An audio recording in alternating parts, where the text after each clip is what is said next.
The Runaway is the 10th episode of the second season of Thomas and Friends, and the facial expressions in this are fabulous. There will be spoilers from this point on as I discuss what happens in this episode. And in this one, Thomas is unwell. He's ill, and we can see this in his face. And he goes off to be mended. And meanwhile, everybody's helping out. Duck gets a chance to help out. And then Thomas comes back, and he's feeling much better. But his brakes are really stiff. And then his usual fireman is unwell, and we have a poor looking figure who looks all sweaty and fluey. It's really impressive how much they can convey from these tiny little figures. And he gets a new fireman, and something happens with Thomas's brakes, and he can't stop. And he begins to go and go and go. And then other characters get a chance to help out, namely Harold, who was introduced in, I want to say, the previous episode, if not at least within the last two episodes. And Harold gets a chance to shine and prove that he can be a really useful copter. And I thought that was a really lovely opportunity to bring Harold together with the trains.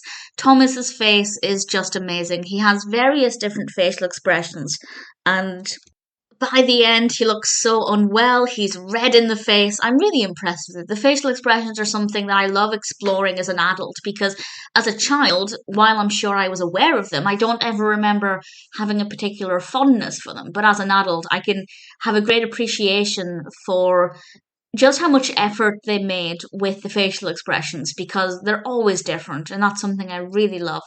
There were a couple of moments that were a little bit slow. For example, we get a shot of the mill and it lasts a little bit longer than I feel it needed to. But generally, the pacing wasn't too bad. I don't remember this one from my childhood. It's not a story I remember at all. But obviously, there's a lot of nostalgia there for me with just the trains and uh, Harold as well is one I'm really enjoying because I think I mentioned this when I just discussed his first episode. I didn't really ever consider how they made him fly, and I actually googled it. There's some information there, and it's just something else that I really appreciate as an adult. These little details that I wouldn't have thought of as a child, and it's something that I'm having a lot of fun with.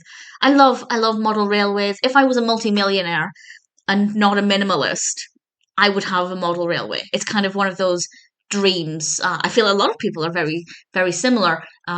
If we had unlimited funds and unlimited space, just building a model railway would be so amazing. And Thomas really feeds into that for me as an adult, and I love seeing all of the little details and trying to work out how they did things, and I thoroughly enjoyed it, and this episode is no exception. As a story, it's maybe not the most moral heavy.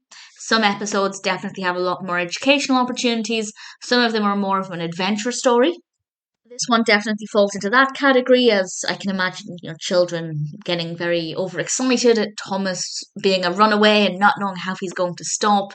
So it's a nice little narrative, and for me, very nostalgic, even though I don't remember this specific episode, and definitely quite a delight to watch.